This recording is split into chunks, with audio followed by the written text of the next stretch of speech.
This podcast is supported by SafeBand.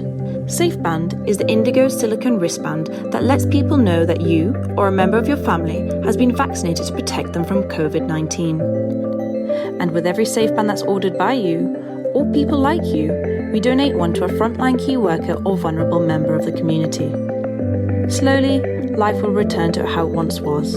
Until then, we're determined to get things back to normal for those who've taken the first step.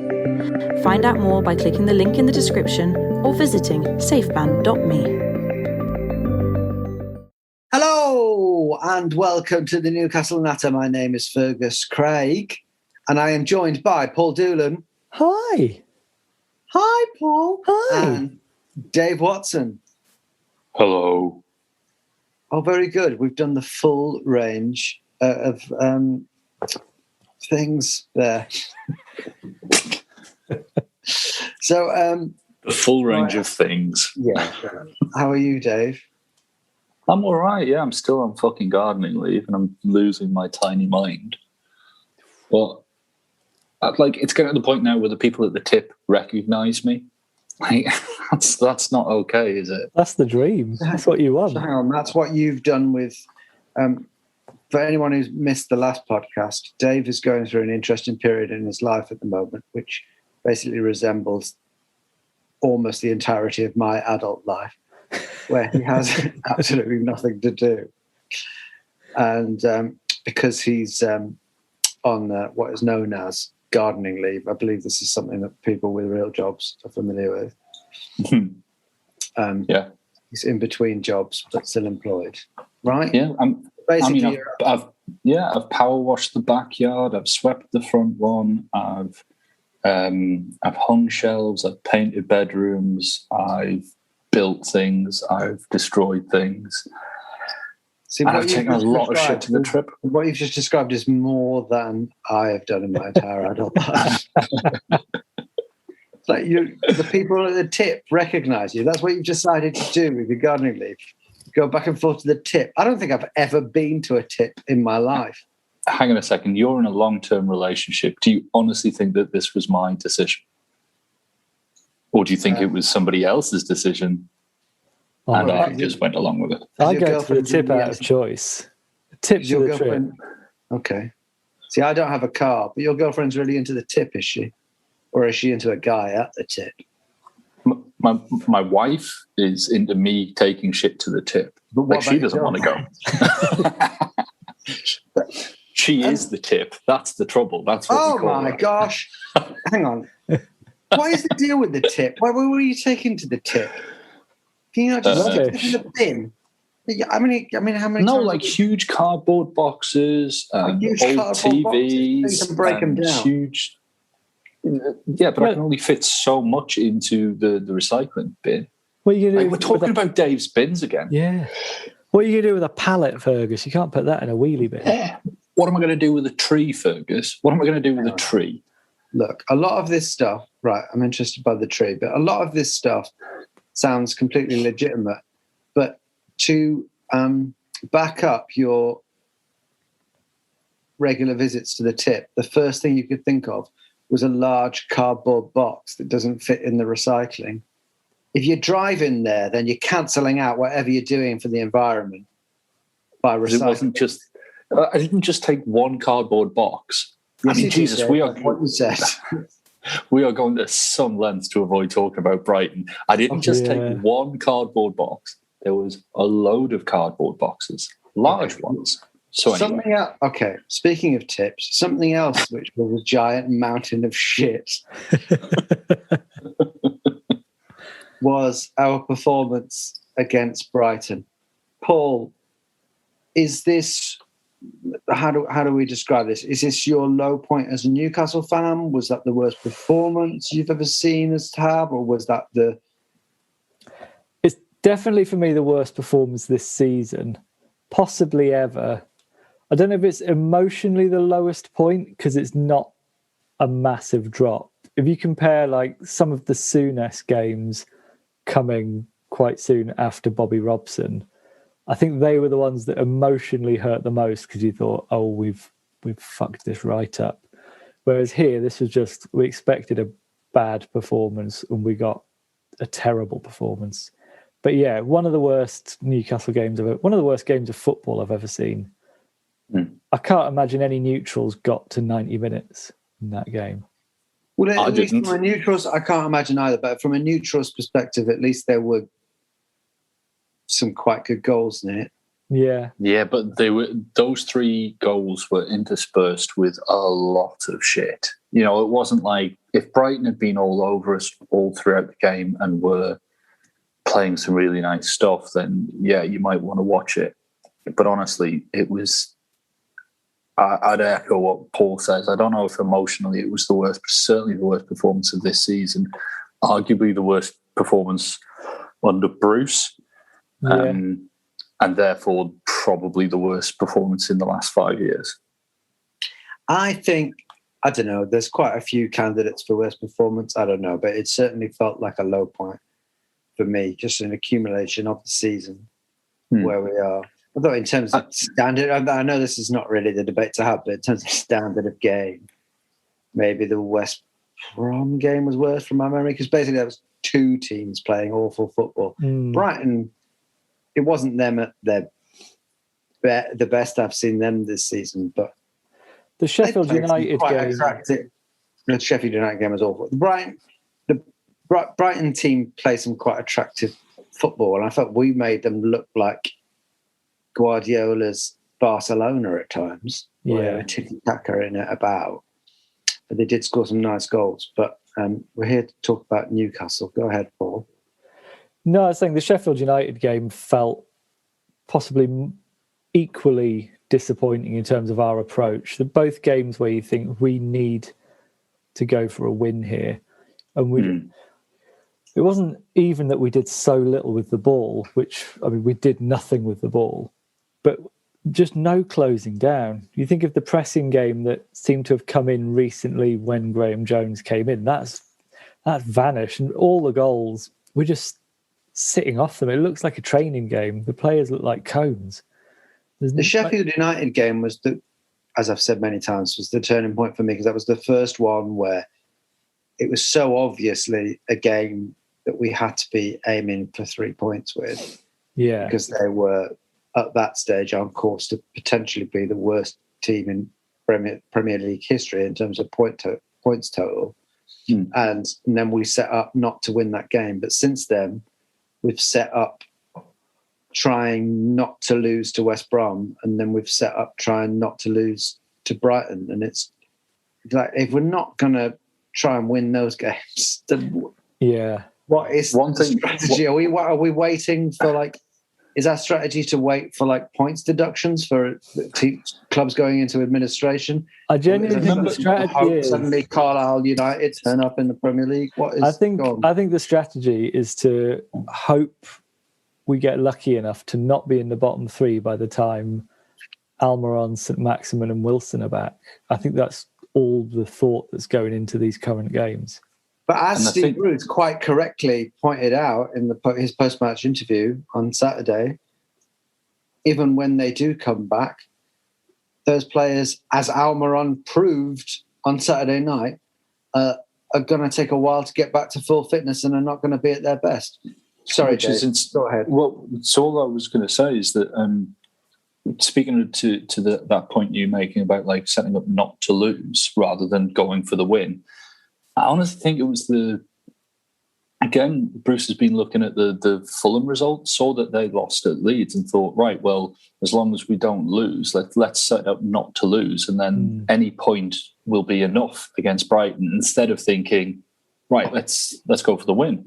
I also think that bringing Almiron, starting Almiron against Brighton when he's just coming back to fitness, when he's got a break coming, was just don't do that. Why not stick with roughly what you started against Villa or against West Brom, and then bring them on for the final half hour just to inject a bit of energy and a bit of pace and stuff. So, but to be fair, we hated those selections as well, right? I see what you're saying.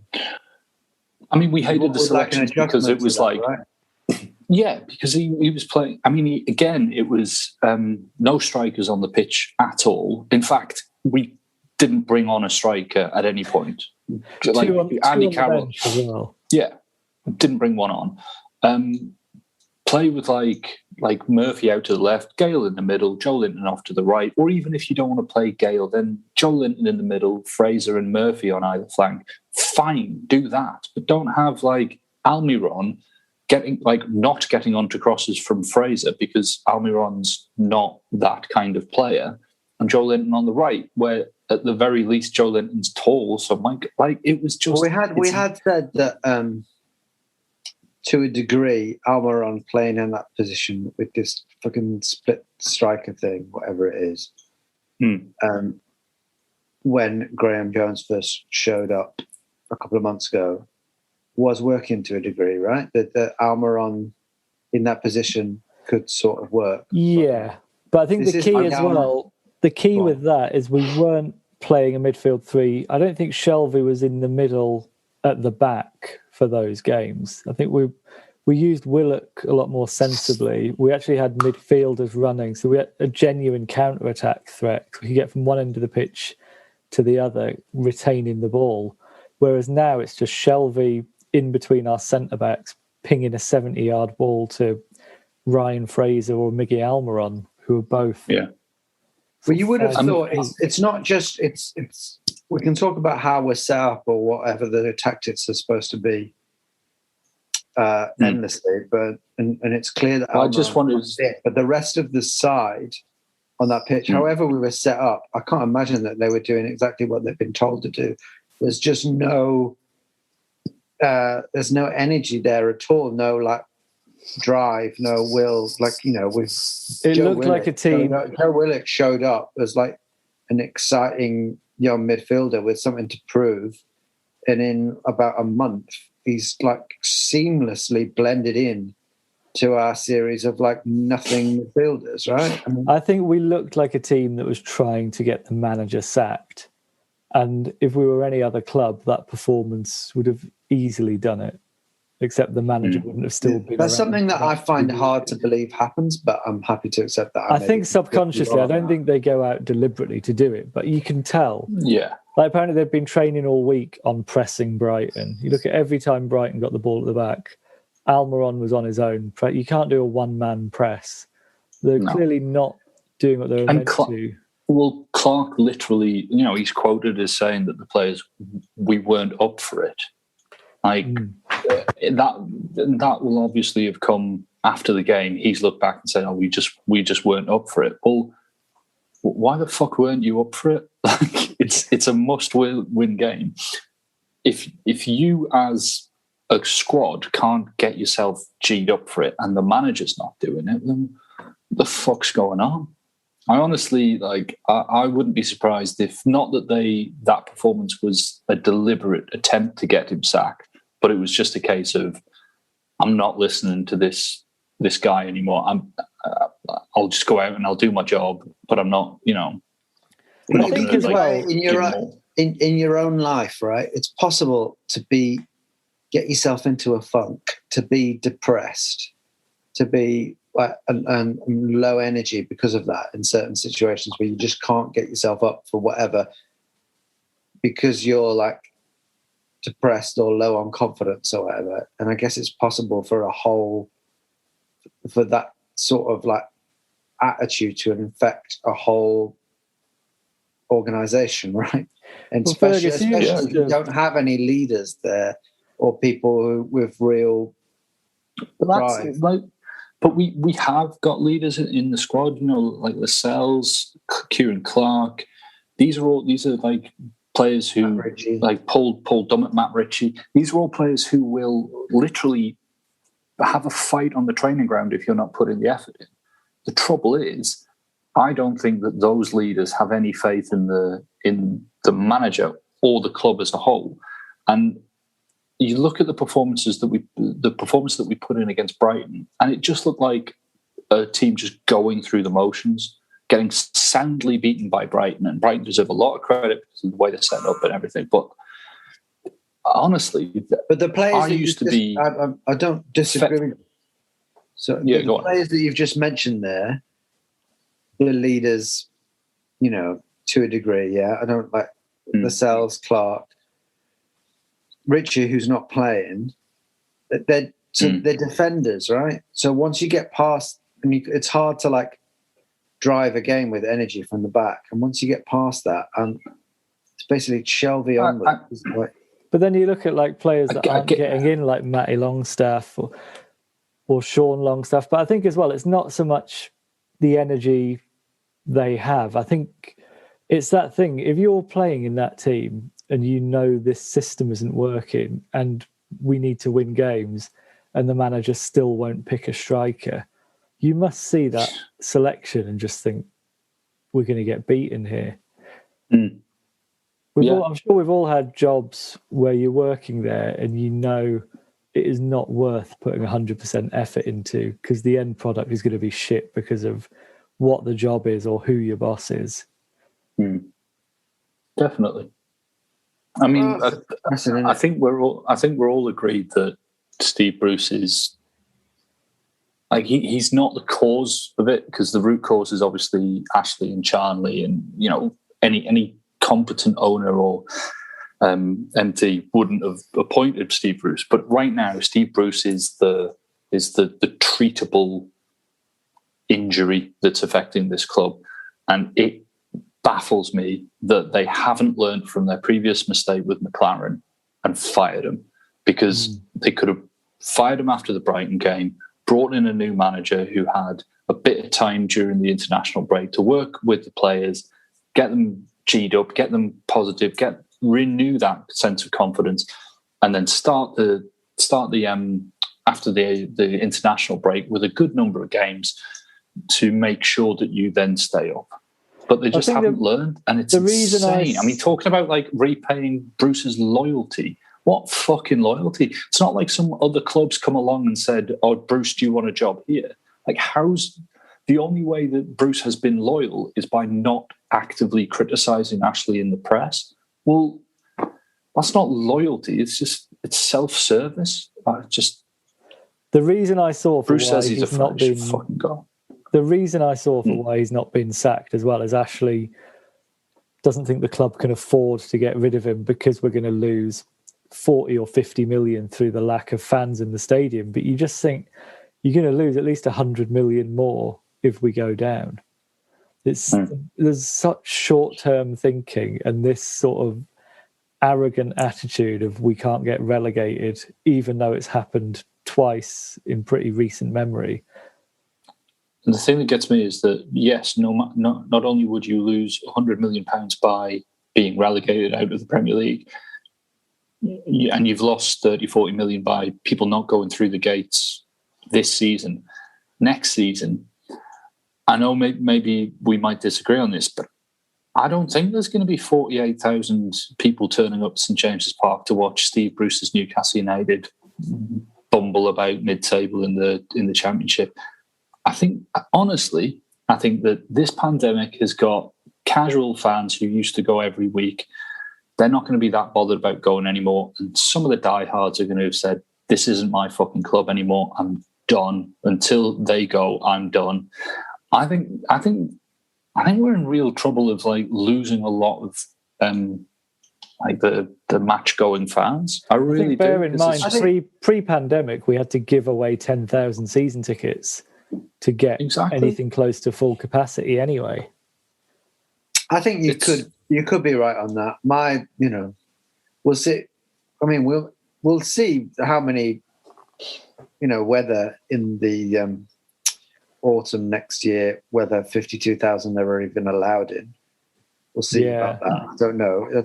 There might be, who knows what's going to happen there. But if they are, I might be completely wrong on this. If we go down to the Championship, which we all agree is more than likely, certainly, whatever. If we go down to the Championship, yes, I'd be surprised if we're selling out. But I would have thought at first there's everyone's miserable about the club, but surely within you as humans, I know there is for me, there's a desperate desire for a day out of the football. But if they're provided with the first couple of times they go, if they're provided with the same as what they've been provided with this last year, then maybe they won't keep coming back. You know, I think if it was under Bruce, I'm not sure they would. Like, all it would take would be putting in someone like Eddie Howe or even Chris Wilder. And I think a lot the chat is that we're go. preparing an approach for Chris Wilder right now. I mean, that's insane. Charlie and Ashley are like walking through the bushes in Sheffield with a big net. It's insane to think that it's getting to this. It's gotten to this stage where we're starting to make a plan to make an approach for Chris Wilder.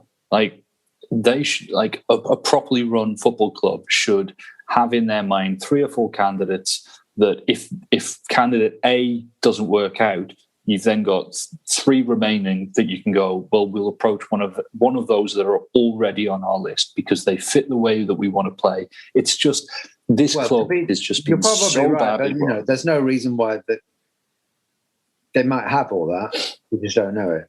But I mean, history tells us they probably don't. But. Then why aren't they moving? That's the thing that gets me. It's like, the only way this club is like the trajectory right now is a nosedive. So why are they at this point going, well, we're thinking about making plans to approach the manager of the team who are rock bottom, who've just been fired? Do you think this is why Sam Allardyce gets so many like salvage jobs just alphabetically? It's like getting candidate A in. Maybe Bruce is Chris Wilder does not have a good chance under that. Kirbishley, Plan C. Yeah.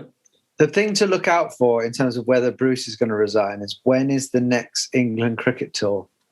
The problem with Wilder, though, I was reading, because Celtic apparently were approaching him for their job, but there's a stumbling block with if he goes to another job soon, then he doesn't get his full Sheffield United payoff. I think it's like in the next 6 months, which he'd maybe be willing to do for the Newcastle job. But that was apparently Celtic wanted him and then have been knocked back for that reason. And Celtic is probably a bigger deal than us at the moment. Definitely. It would be absolutely typical of Mike Astley's Newcastle to fail to fire Steve Bruce, and that cost them a big payout. Then pay out another big sum to bring in Chris Wilder, who, for all, best will in the world, the team that he's managed for the majority of the season are rock bottom and were largely terrible. For us to pay like 2 massive fees to swap those managers around, when we could have paid fucking nothing to get like Potter like ages ago. It's just, it pisses me off. I don't have I'm no expert, but I don't have a problem with Chris Wilder. Long term, the job he did with Sheffield United was really good. It went wrong this season, but that happens often with managers who've been at clubs for a long time. And they won a lot of games by 1 goal last season, and they lost a lot of games by 1 goal this season. It's fine margins, but overall, I think the job he did at Sheffield United was pretty amazing. He could be I don't know if he's the sort of manager that you bring in at the end of the season to sort things out, or if he's better suited to being the kind of manager who you rebuild with. Yeah, I think I'd say the latter. Yeah. But he's worked in basket case clubs before. Like, he was Northampton manager when the players weren't getting paid their wages. So we probably look semi-stable compared to that. Okay, well, we've sort of like covered Brighton. I don't know if there's anything specific. Oh, we should, before we have a quick break, while we're on Brighton, we should mention that Isaac Hayden got injured and is now out for the rest of the season. It did mean that one bright spark about that is that it means we'll hopefully get to see a lot more of Jeff Hendrick this year. But I think we've defended Jeff Hendrick a few times on this podcast, but that his recent performances look like the performances of a man being constantly booed by the crowd, but there's no crowd there. It's bizarre. He just doesn't look like a footballer. Hopefully, surely we'll see one of the Longstaffs now, but it's a shame because Hayden, if he was being played in his actual position, would be really important for us in the upcoming games. We've decided John Joe Shelvey is a world-class, undroppable, deep-lying midfielder who's like first name on the team sheet. It's another problem that seems easily fixable from the outside that just doesn't even get attempted. Yeah. Well, Yeah. But the other good thing as well is that at least we'll be back. We've got plenty of time to get everyone back on the training pitch and work on getting them familiar with this new formation. Except we haven't. That'd be nice. 6 of the next 9 days off. 6. I mean, That's I what we can't hear. think of another club. I can't think of another club that in this situation would give the players less time on the training pitch. It just doesn't. Like, if things aren't going right on the pitch, work harder on the training ground to get them right on the pitch. Don't just I was give them thinking- more. Well, I was reading that and did think that seemed pretty odd. And then I was thinking, well, maybe it's kind of like, well, when most of the squad are away on internationals, then blah, blah, blah, blah, blah. And then I had a look and it's like, we've actually only got 5 players who are internationals. Yeah. Squad. Maybe the training ground's haunted. Could be. Maybe that's what's going on. That's probably it. Maybe that's it. Yeah, it does seem odd, but we'll talk, I'm sure, a lot more about that and everything else. And we'll go to some of your responses on social media after the break. But in the meantime, have a lovely break, guys. Cheers. Thanks.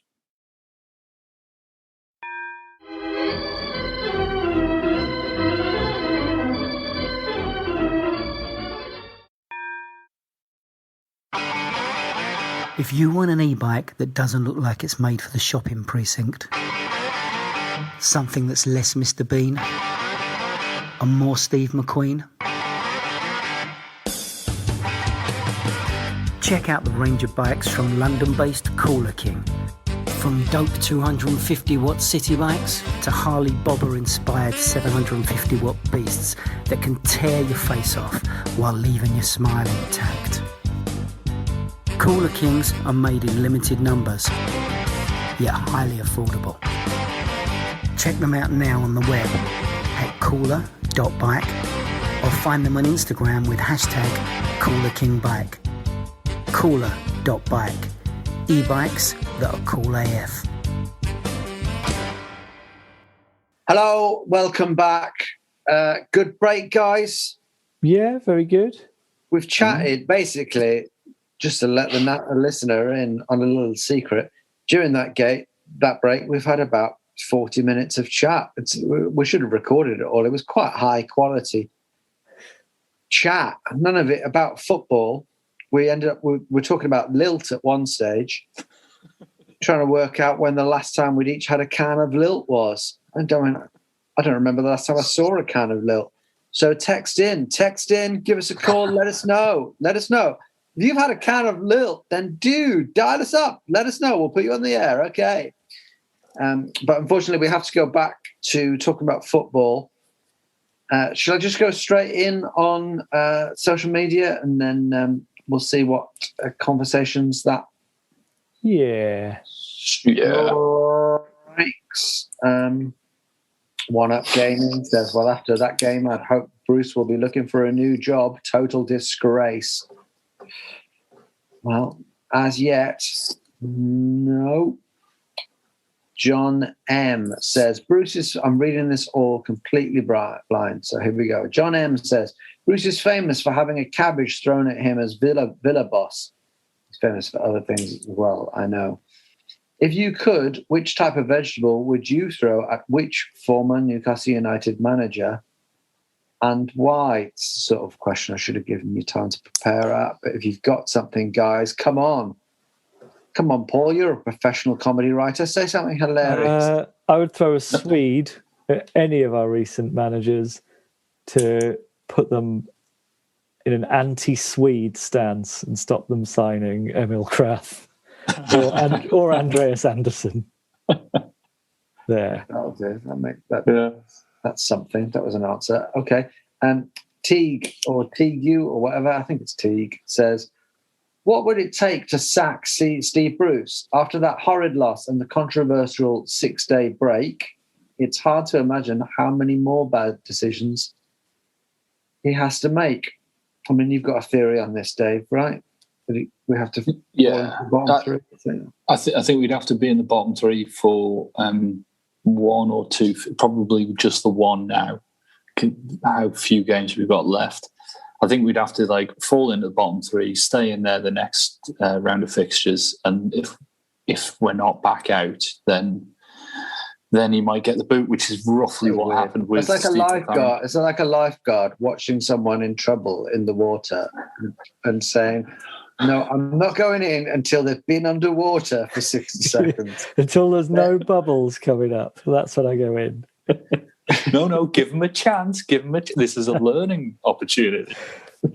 It is shit. The only other thing I can think is it'll mirror Steve McLaren's, where he'll be given a game or two after the international break, and if he hasn't dug us out of the hole in those games, he'll get the boot. But to be honest, now it all really depends on Fulham. If Fulham can make up the 2 points they are behind us in the next game or so, then yeah, Bruce will get the boot.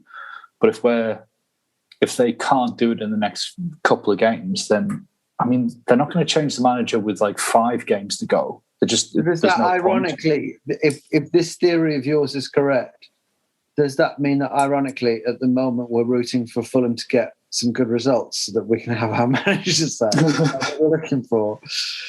It's shades of the John Carver reign, where they were clearly willing to let it go till the end of the season, and they gambled on that and just got away with it by us beating West Ham. Yeah, and I think they'll just think, if we're within 3 points of Fulham or 2 points of Fulham, play them on the last day.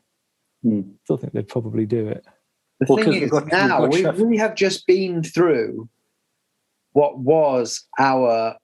I consider to be our period of winnable games where we were going to collect the points that were ultimately going to make us safe. We've just had Wolves, West Brom, Villa and Brighton. That's been our last 4 fixtures, and from that we've had 3 points, which is the equivalent of with 1 victory from 4, the equivalent points wise. Yeah. But now our next set of games is Spurs, Burnley, which traditionally you'd say is a winnable game. Burnley Spurs away. At the moment, you would say, sure, could go either extreme. Recent history suggests that we are favourites to lose each of these, or at least the least likely to win each of these fixtures. But we've got Spurs, Burnley, West Ham, Liverpool, Arsenal, Leicester, Man City, before we've got Sheffield United and Fulham. So, I think the only fixtures from that list that I would, regardless of our performance, kind of write off are the Liverpool, Leicester and Man City games. I think those are the only 3 where I look at and think, doesn't matter how we play, I can't see us getting anything from those 3 games. The rest of them, it kind of depends on our form and which players are fit and all the rest of it. Yeah, I mean, we have drawn at the moment. It's so hard to imagine us winning a game. Yeah, but I think the problem is everyone can see that it is broken now. Nobody's playing for the manager, and we've reached the point where you have to sack a manager. But you can tell the club are just optimistically thinking, as soon as our best players come back, we've weathered the storm, we'll pick up enough points. I don't think they realise at the club how perilous our position is. No, because they must look be at factoring in. They must realise they may well be thinking that we're more likely to stay up and go down, which I think we'd all agree at this stage is probably incorrect. But they must be pretty aware that that defies all. I know it's Mike Ashley, but surely they must know that we have a big old chance of going down. We know he likes a gamble. Well, that's it. I think the if it were any other owner, then Bruce would have been fired certainly after the Brighton game. Any other owner, I think, well, as Paul says, they'll look at the table, see that we're 2 points clear of Fulham, have got a game in hand, and we face Fulham and Sheffield as the final two fixtures. So if we can get to those two fixtures just needing a point or one win, then that will be fine. We should be all right, which is wrong-headed. We're going to need more than that, I think. Yeah, but I think the other problem as well, you've got Lee Charnley kind of making a lot of those decisions, and he's the one who's consistently gambling what little reputation he has on these managers who everyone else can see is past it, like he did with McLaren and he has done with Bruce. That he's too invested in needing Bruce to work out to justify his job. Yeah. Now, what is it called? What's it called? The sunk loss fallacy? What's it called? There's a thing. Oh, what is it called? There's a theory where what is it? Sunk fallacy. False prophecy. Sunk cost fallacy, right? So you might say about something like HS2, right? When people say, oh, we need to cancel HS2, and then they'll say, oh, but we've already spent 40 billion quid on it. But you don't keep on throwing money after something once. You don't throwing good money after bad. It's the sunk cost fallacy, guys. It's like that car I had where I spent an absolute fortune just fixing this little thing and that little thing, and I was like, well, I'm not going to sell it because I've spent so much money on it, which is stupid because I ended up getting 900 quid for it. So, which weirdly is also a lot like Stephen Carr at Newcastle. It's like Joe Linton. Joe Linton's a sunk cost fallacy. Yeah, sunk cost fallacy. There we go. That's the title. All right. Yeah. Paul M says, split strikers, false nines. What new way can the Newcastle coaching staff come up with to make us more impotent? Hidden attackers, invisible forwards, maybe some sort of camouflage.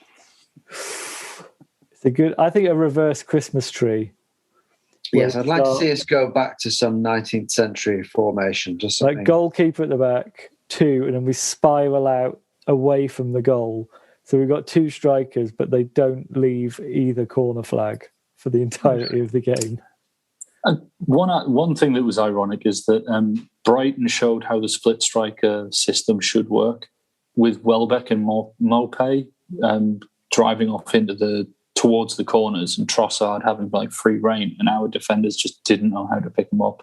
And then their wing backs were like underlapping so that there was cover in the centre as well. So like tactically, Potter was all over Bruce, and it's the same way they played against us at the beginning of the season. It was the same as last season, and after each loss, Bruce has said, "Oh, they effective." Like I'm paraphrasing, but like their tactics really surprised me.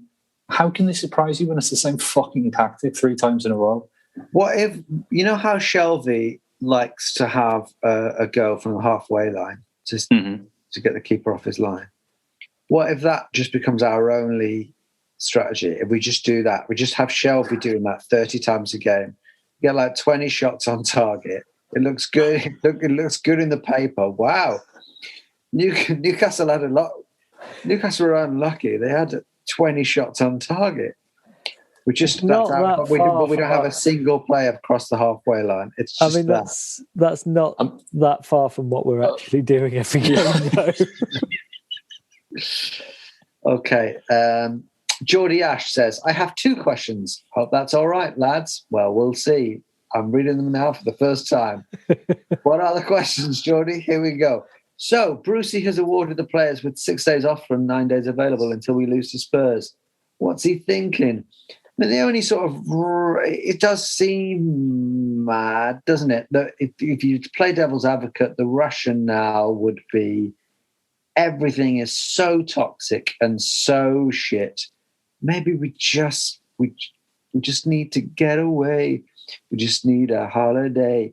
We just need to I think as well, the amount of games that have been played this season because of COVID, I can understand a rest of some kind because of that. But we've not had 2 games in a week for ages, have we? We've actually had such an advantage over other teams. And he said things like it was on advice from the medical team and sports science department and things like that. Well, I'm not buying it because, like Paul says, you don't have to have them like doing drills on the training ground, putting their muscles and ligaments under any more duress.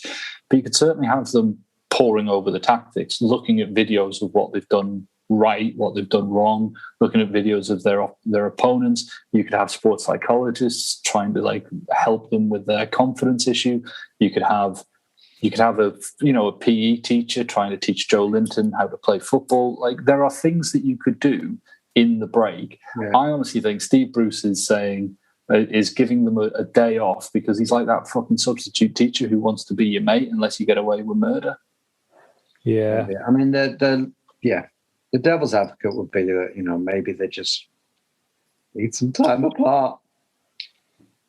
We were on a break. Okay, maybe as well, things do seem to get worse the more we train, the longer the season goes on. So maybe we'll discover a new thing where you go into games blind, and because you don't know what the tactic or the plan is, the opponents can't possibly know. I do wonder whether we just got so caught into it. Do you know when there was a narrative earlier on in the season where everyone was saying that Bruce just doesn't even do tactics, like has no tactics. It feels like now he's maybe like overreacted to that. Now it's like all tactics. It's like I've got this really cool system from the continent with split strikers or whatever. He's got like uber hipster cool tactics. Kids who went on holiday to America when you were at school and came back, right, look what I've got that you've not heard of.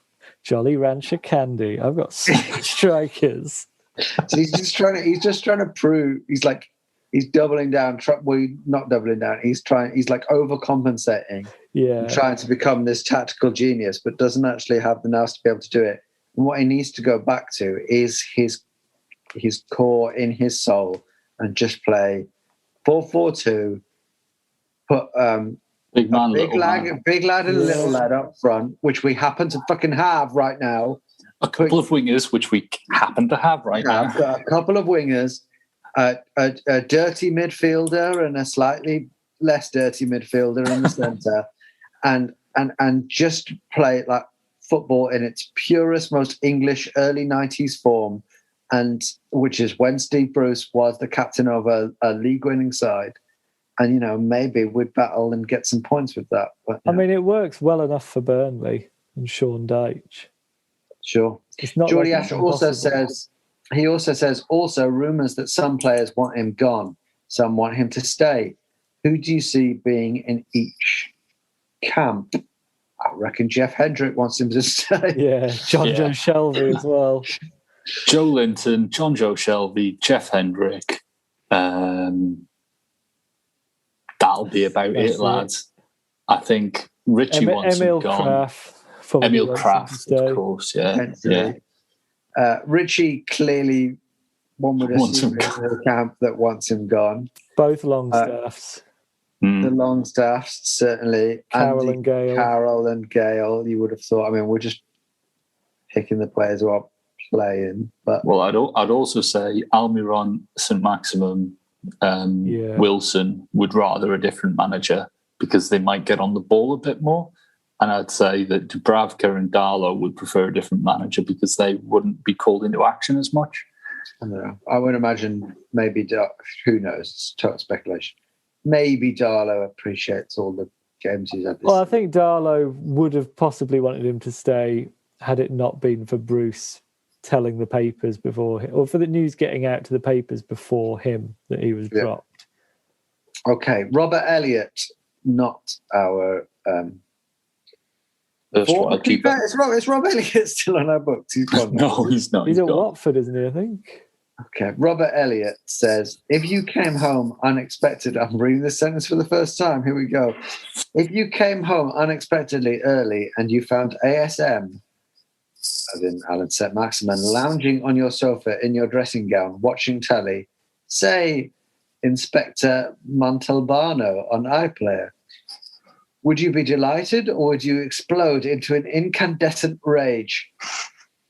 Would the answer be different if it was Bruce? It's such a specific hypothetical. Robert, I'm only allowed has two this options. happened? I can only be. Has this happened to you, Robert? I've only got. How's the marriage, I can either Robert? be delighted at Alan Maximin being on my couch, or I can explode into an incandescent rage. Can I not just be really, really terrified and confused? Yeah. If it was Bruce, though, I think I'd just look at the situation and be like, the guy's under a lot of pressure. He's snapped. Get my wife and kid out of the house. Take the dog. Get them in the car. I think both of them, I would be closer to delighted than rage. I'm trying to give an honest answer here. I'm not a man who's often prone to rage, particularly in the presence of men who could quite clearly beat the shit out of me. I think I'd just be quite. I think I'd ultimately be just quite excited for the anecdote. I think I'd want to know how they got in as well. I'd love to know how they got in. I mean, yeah. So maximum, I'd be over the moon to see him in there. I'd be delighted. I'd have to buy a dressing gown, but I'd be absolutely over the moon to see him. You'd ultimately be like terrified. But how the fuck has this happened? I wouldn't question it. I'd just enjoy them. I'd live in the now. I'd just be in that moment, present with Alan St. Maximum, him lounging on the sofa watching the telly. I'd go and fix him a nice drink. Bruce, I'd kick him out. I think of all our ex-players, the one I could imagine it having the most chance of actually happening as a situation with would be Tino Asprilla. I was going to say Gaza. Yeah, like that Gaza. There's like, I think that has happened to me with. Yeah, I think Gaza. There's about a 1 in 200 chance of it actually happening. Did you see the anecdote that somebody told on Twitter about? Oh, is this the Frank Worthington one? Yeah. So I'm paraphrasing it because I'll get it wrong, but essentially, this guy said that he was like a mascot for Newcastle United, and he was there. I think it was a training ground thing, and he was invited to be there. And Frank Worthington, who was, for those who don't know, was an old footballer. He was really, really gifted technically. He was a guest of Terry McDermott, and as all the players are filing out, like all the ones who know who Frank Worthington are all like, oh, shaking his hand, and oh, it's really, it's great to see you, and all the rest of it. And then Tino appears, and Terry Mack like beckons him over, and as he's coming towards him, Tino's looking at him like, who's this? Like, it must be like some kind of like corporate guest or something. And Terry Mack goes, Tino, legend, and he's pointing at Frank Worthington, and Tino like, confused, shakes his head and goes, no, tonight, Julie's, which is a club in Newcastle. I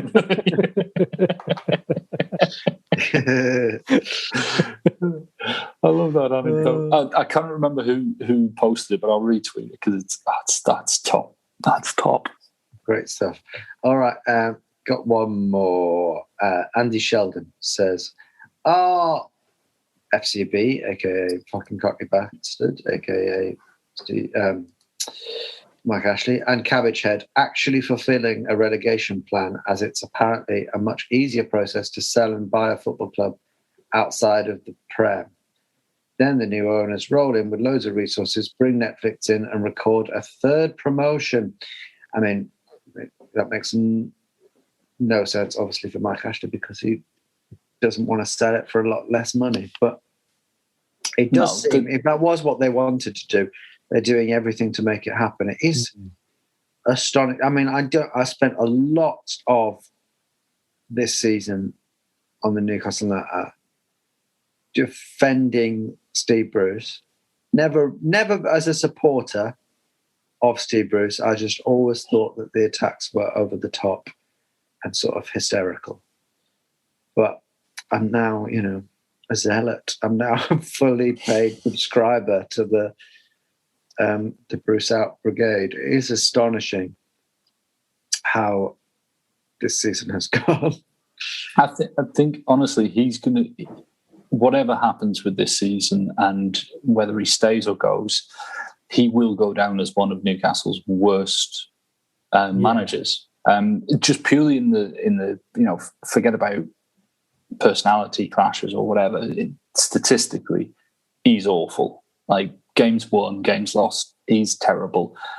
If their plan is to get relegated, by God, they've got the right man to do it. And also him doing things like giving 6 days off, playing players out of position, playing bizarre formations, not picking players who are in form and picking players who've never been close to being in form. Like, if I didn't think this kind of conspiracy was like ludicrous, there's a lot of evidence to support it. It's a really appealing theory because it implies a level of control and planning at the club. But I think, like all conspiracy theories, it's there to make a really chaotic, incompetent situation seem more deliberate. Well, this is the thing. You're right. That's the thing with all conspiracy theories, aren't they? They attempt to explain why the world is chaos. But the world is chaos, particularly as you support Newcastle United Football Club. I think that should be on our badge. The world is chaos. We should remind ourselves that for all how terrible Steve Bruce is and what a low point this may well be, it's things have been bad for a long time. And here's a little stat to remind us of that. We have not had a clean sheet away. We have not had a clean sheet in 2 consecutive away games since December 2013. That was the last time we kept a clean sheet. That's such an obscure stat. I don't know if that's impressive or not. Yeah, I'm not sure of the. I know what you're trying to get across. That we've been bad for ages, but there's levels to appalling, and like the season that we went down under like Kinnear and Houghton and Keegan and Shearer and all the rest of it. That was a clusterfuck of a season. It almost like it made sense that we went down because there was so much change and so many different approaches and all the rest of it. The season that we went down with McLaren was just mismanagement.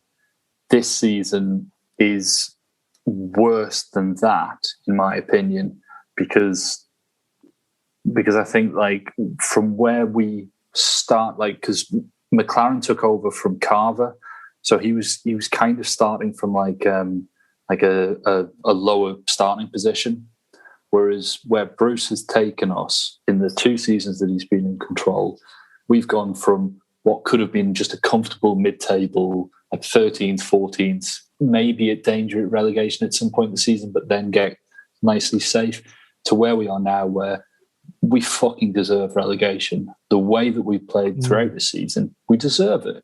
I think the season under McLaren as well, we won a game like 6-1, didn't we, against Norwich? We actually played occasionally good football.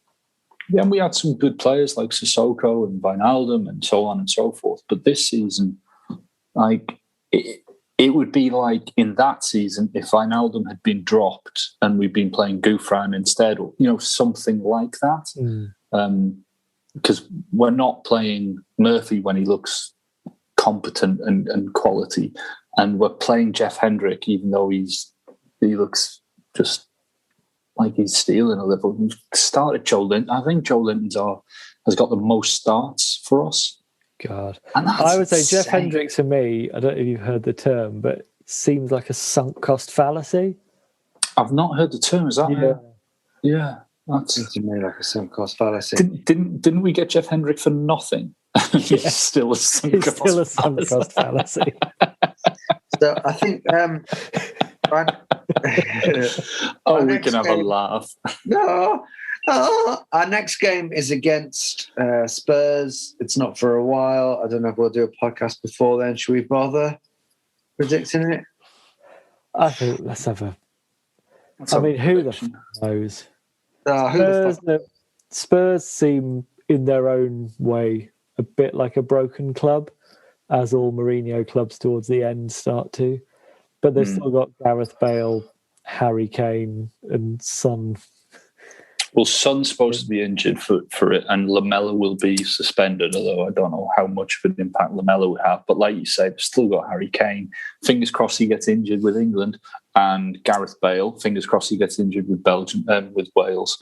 2-0 loss. The thing is, Spurs are quite a good example of like how sort of mental it is being a football fan. Because for years, we would always finish above Spurs, right? For a long, long time in the Premier League. And then that changed. And now I would say we're in completely different positions. And if you looked at it from the outside, you'd see it differently. But I would say that Spurs fans at the moment are probably almost as much depressed as we are. Just because of yes, they win more games, and yes, they've got some of the best players in Europe, or at least a couple of them. They're, But I think not that long ago, they had one of the world's best strikers, one of the world's best, most progressive managers, and were in the Champions League final. So I think it's just that drop. Yeah, I'm not saying that they're wrong to be depressed. I'm just saying that that's the thing about football, isn't it? It's the hope. Yeah.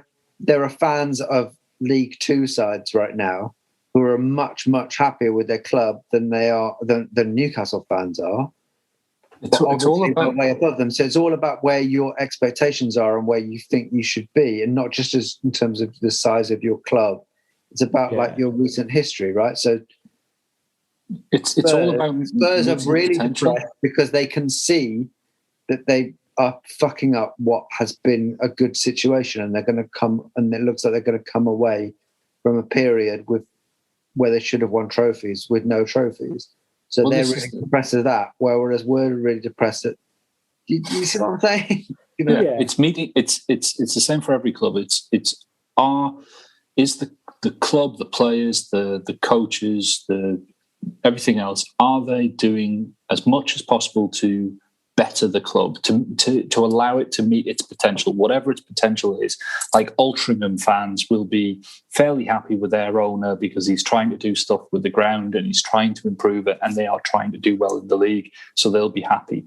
But Sunderland fans will be happy with theirs because they're going for promotion and they're trying to get back to the Championship.